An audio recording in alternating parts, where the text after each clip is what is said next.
नमस्कार दोस्तों, हमारी आज की कहानी है बड़े बेटे ने दिया धोखा। तो दोस्तों, आप इस चैनल पर नए हैं तो चैनल को सब्सक्राइब जरूर करिएगा। राधे कृष्ण सुबह ही नोएडा से वापस लौट रहा था। साथ में उसकी पत्नी राधिका भी उसके साथ बैठी हुई थी। राधिका अपने पति की तकलीफ अच्छे से समझ रही थी कि बात इतनी भी छोटी नहीं थी कि जो कि भुला जा सकती है। कब तक चिंता में डूबे रहोगे अमन के पापा? चलो कुछ खा पी लो, भूख लगी हुई है। अब हमारी किस्मत में यही लिखा है। वह अपनी साड़ी के गोर से आंसू पोंछते हुए राधिका अपने पति से बोली, राधिका, मैंने सपने में भी नहीं सोचा था।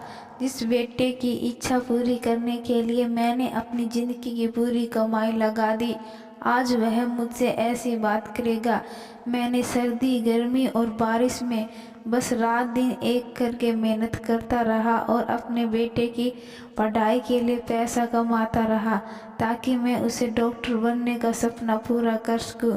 मैंने बड़े बेटे के सपनों के चक्कर में छोटे बेटे पर भी ध्यान नहीं दिया, और देता भी कैसे, क्योंकि इतने पैसे नहीं थे कि मैं उसको भी डॉक्टर बना सकूं।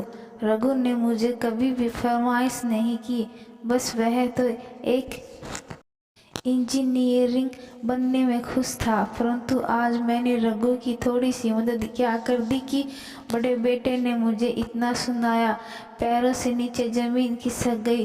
राधे कृष्णा की आंखों में पानी भर आया। वह बेटे अमन से मिलकर नोएडा से वापस घर लौट रहा था, तब वह बहुत दुखी था। राधिका अपने बेटे अमन को बहुत समझाया कि तुम्हारे एक मरीज की फीस जितनी रघु की एक महीने की तनख्वाह है। रघु अगर लोन लेकर घर खरीदे तो क्या बचता है और क्या परिवार को संभाल पाएगा। मैंने थोड़े बहुत पैसे जमा कर रखे थे। रघु को मैंने मकान खरीदने के समय वे उसे दे दिए। वह तो बेचारा पैसे लेने के लिए भी मना कर रहा था। मैंने अपनी कसम देकर उसे बेचारे को मजबूर कर दिया और उसे पैसे दे दिए। मैंने यह बात अमन को यह सोचकर बताई थी कि अपने छोटे भाई के घर लेने की बात में वह बहुत खुश होगा। वह खुश होने की वजह नाराज हो गया और कहने लगा कि अमन को आप लोगों ने पैसे दे दिए तो मुझे भी चाहिए। राधिका ने कहा, अब तक हमने खेती में जो कमाया था वह तुम्हारे डॉक्टर बनाने में लगा दिया। यह कम है क्या जो तुझे और चाहिए? तुम्हें तो खुश होना चाहिए कि मेरे छोटे भाई ने एक मकान लिया है। इस बात पर अमन और उसकी पत्नी पीहू कहती हैं कि बुढ़ापे में खेती का क्या करोगे, उसे बेच दो और हमें भी उतना पैसा दे दो जितना आप लोगों ने रघु को पैसे दिया है। नहीं दे सकते तो कभी भी हमारे पास मत आना। उन दोनों ने तो आसानी से कह दिया कि खेत बेच देना। मैं कैसे अमन को समझाऊं कि यह खेत नहीं मेरी जान है। मेरे लिए इन खेतों में सदा सोना उगला है। अमन आज डॉक्टर बन पाया है और अपने संस्कार भूल गया। अमन भूल गया कि मैंने दिन भर पसीना बहाया, तेरे गहने बेचे, तब कहीं जाकर डॉक्टर का खर्चा उठाया। आज यही ऐसी बातें करेगा, कभी सोचा नहीं था। रघु को क्या दिया बेचारे को सिवाय परवरिश, और इसके रघु ने शुरू से ही कड़ी मेहनत और स्कॉलरशिप लेकर अपने दम पर इंजीनियरिंग की। ख्याल छोड़ो, अपना सिक्का खोटा निकल गया तो अब रोकर क्या फायदा। तभी फोन की घंटी बजने लगी। यह लो राधिका, रघु का फोन भी आ गया। तुम उसको कुछ न बताना, बेचारा दुखी हो जाएगा। जी ठीक है।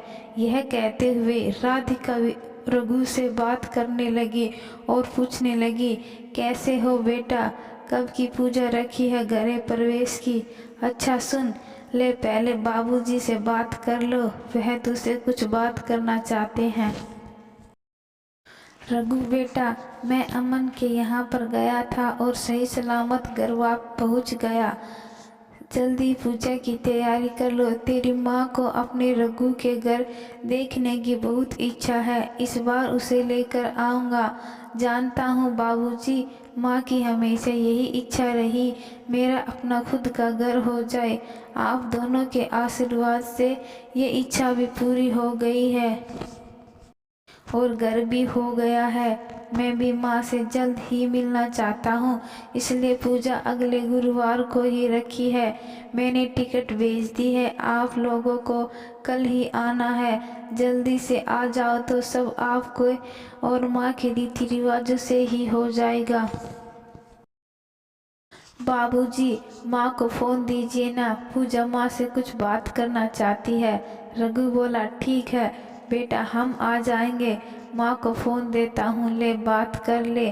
जी बाबूजी। पूजा हाथ में फ़ोन लेते हुए राधिका अपनी छोटी बहू को आशीर्वाद देते हुए बोली, ठीक हो ना बेटी? हाँ माँ, मैं बिल्कुल ठीक हूँ। आप बताओ? हमेशा हंसी खुशी बात करने वाले बाबूजी की आवाज़ आज बुझी बुझी सी है। सब ठीक तो है ना? फोन लाउड स्पीकर पर होने से पूजा सारा वार्तालाप सुन रही थी। अरे कुछ नहीं बहू, वह आज हम नोएडा से वापस लौटे हैं तो थोड़े थके हुए हैं। उनका कई दिनों से प्रिया और राहुल से मिलने का बहुत मन था तो 2 दिन के लिए उनसे मिलने गए थे। माँ, मैंने भैया को तो कल शाम को फ़ोन किया था तो भैया बोला वह लोग 1 हफ्ते से बाहर हैं, 1 हफ्ते बाद लौटेंगे तो गृह प्रवेश में नहीं आ पाएंगे। आप बोल रहे हो कि कल ही उनके यहाँ से आए हैं। भैया ने झूठ बोला। माँ, बाबूजी की भैया से कोई बात हो गई क्या? नहीं, फ़ोन लाउड स्पीकर पर था इसलिए रघु को भी सारी बात सुन रही थी माँ की। रघु को अपनी माँ की बात सुनकर अचंभा हुआ। वह पूछने लगा, तू अपनी जासूसी करना कभी नहीं छोड़ेगा छोटे? बेटा सब बढ़िया है। फ़ोन रख, तेरे बाबूजी की चाय पीने का मन है। अमन को कोई काम आ गया होगा, तुझे खराब ना लगे इसलिए बहाना बना दिया। और क्या कहती राधिका बेटे से कि तेरा बड़ा भाई तेरे घर को लेकर नाराज है। राधिका ने रघु को कहानी बनाकर तो सुना दी पर रघु को यह बात हजम नहीं हुई। उसने गांव में रहने वाले अपने मित्र समीर को फ़ोन कर दिया। अरे रघु, मेरे दोस्त, कैसे याद आ गई? शहर जाकर तो तू भूल ही गया हमको। अरे कैसी बात करते हो समीर, मैं तुम्हें कैसे भूल सकता हूँ यार। ज़िंदगी में कितने भी दोस्त मिल जाए पर तेरी जगह कोई नहीं ले सकता। बस अब ज़्यादा बातें मत बना कि क्या बात है, क्या समस्या आई है। सच दोस्त हो तो तेरे जैसा मेरे दिल की हर जज्बात समझ लेता है। समीर, जरा माँ बापू से मिलकर हालचाल पता कर। आज बात हुई है मेरे घर पर बाबूजी कुछ ठीक से नहीं लग रहा मुझे। ठीक है रघु, तू चिंता मत कर, मैं सब कुछ पता करता हूँ, समीर ने कहा। और सुन समीर, कल तू मेरे घर आना, माँ बाबूजी को भी लेकर आना। मैंने अपना घर खरीदा है, उपलक्ष्य पर छोटी सी पूजा रखी है। तेरी भी टिकट भेजी है, बाबूजी के फ़ोन में है। इसी बहाने तुझसे मिलना हो जाएगा। रघु बोला, हाँ ठीक है, तू चिंता मत कर, मैं आऊँगा। राधे कृष्णा सुबह उठकर खेत में टहलने चले गए। अब खेती तो कर नहीं पाता था, उसकी उम्र हो गई थी। 2 गरीब लड़कों से अपने खेतों में काम करवाते थे। बदले में 2 वक्त की रोटी और रहने के लिए जगह और उनको मेहनताना दे देते थे क्योंकि वे अनाथ थे और किस्मत के भी मारे थे। भूखे पैसे रोजी रोटी की तलाश में दर दर भटक रहे थे। राधे कृष्ण ने उन्हें साथ ले लिया। राधे कृष्ण से मिलने के बाद उनकी जिंदगी सी बदल गई। अरे काका, आ गए आप? रतन बोला, यह देखो, इस बार हमारे खेतों में सोना उगले हैं। गेहूं की फसल बहुत बढ़िया हुई। मौसम मेहरबान रहा तो जल्दी ही कटाई शुरू कर देंगे। सच बताओ काका, जब से अपने हाथों में खेतों में काम करना शुरू किया है, तब से इस धरती से प्रेम बढ़ गया है। रतन सही कह रहा है काका, अब तो इन खेतों से दूर होने के बारे में सोच भी नहीं सकते। उनकी बात सुन राधे कृष्ण भावुक हो उठे। सोचने लगे, एक मेरा बेटा है जो इन खेतों से नफरत करता है। वह नहीं सोचता कि आज इन खेतों के कारण वह राजा बना बैठा है। इस सोच विचार में डूबे थे राधे कृष्णा। समीर चाचा जी कैसे हो? नयोड़ा से कब आए? समीर पैर छूते हुए पूछा। बढ़िया है बेटा, आज ही लौट कर आया हूँ। तू अपनी बता, घर पर सब सही है? बच्चे, बहू और तुम्हारे भैया ठीक हैं? कैसे हैं वो? ठीक तो है ना? सब बढ़िया है चाचा जी। रघु से बात हुई थी, उसने कहा कि मेरी टिकट भी आपको भेजी है। यही कहने आया था कि कल मैं भी आपके साथ गृह प्रवेश के लिए चलूँगा। यह तो अच्छी बात है बेटा, तुम भी जा रहे हो तो तुम एक काम करना, अपनी चाची को साथ ले जाना। मेरी तबीयत थोड़ी खराब है। क्यों, क्या हुआ चाचा जी? समीर ने हाथ को छूकर देखा। बुखार तो नहीं है चाचा जी, चलो दवाखाने डॉक्टर को दिखा लेते हैं। नहीं, इसकी कोई जरूरत नहीं है बेटा, कहकर राधे कृष्ण चुपचाप बैठे रहे। समीर बोला, चाचा जी कोई परेशानी है तो मुझे बताइए, मैं किसी से नहीं कहूँगा। जो भी बात है अपना बेटा समझकर कह सकते हैं। समीर ने चाचा जी को हाथ थाम लिया और राधे कृष्ण की आंखों में पानी बहने लगा। यह देख मदन और रतन दौड़कर उनके पास आए। यह क्या काका, आप रो क्यों रहे हो? काका, आपने हमें बेटा माना है, हम आपको रोते नहीं देख सकते। हमें काका क्या तकलीफ है? शायद हम आपके लिए कुछ भी कर सकते हैं। हाँ चाचा जी, क्या बात है बताइए। ठीक है, बताता हूँ, पर तू वादा कर रघु को कुछ नहीं बताएगा। मैंने बहुत दिनों से अपने हाथ तंग रखकर 20 लाख रुपए जमा किए थे। खेतों में दिन रात काम किया, क्योंकि मैं रघु के लिए कुछ नहीं कर पाया था। जब से दोनों बेटों ने कमाना शुरू किया तो फिर हमारे खर्च कम हो गए। मैं धीरे धीरे पैसे जमा करता रहा। रघु ने एक घर पसंद किया था, मुझे बुलाया देखने के लिए, पर वह बहुत छोटा लगा। तो मैंने उसे कहा, अगर लेना है तो थोड़ा बड़ा घर खरीदो, पर उसके पास बड़ा घर खरीदने के लायक बजट नहीं था। तो वह बड़ा घर लेने के लिए मैंने उसकी मदद कर दी, जिसके कारण अमन को यह बात पसंद नहीं आई। अब उसे भी उतने ही पैसे चाहिए, चाहे कहीं से भी दो, घर बेचो या खेत। राधे कृष्ण की आंखों में पानी आ गया। समीर ने पूछा, तो चाचा जी आप अब क्या करोगे? घर तो नहीं बेचूंगा, अब तो मेरे बेटों पर से भरोसा टूट गया है। जब मेरा एक बेटा ऐसा निकला तो दूसरे कितने दिन साथ देगा? उसको पैसे देने के लिए खेत का एक टुकड़ा अपने पास रख लूँगा, बाकी के खेत बेच दूँगा। हमें रोज का कलह नहीं चाहिए।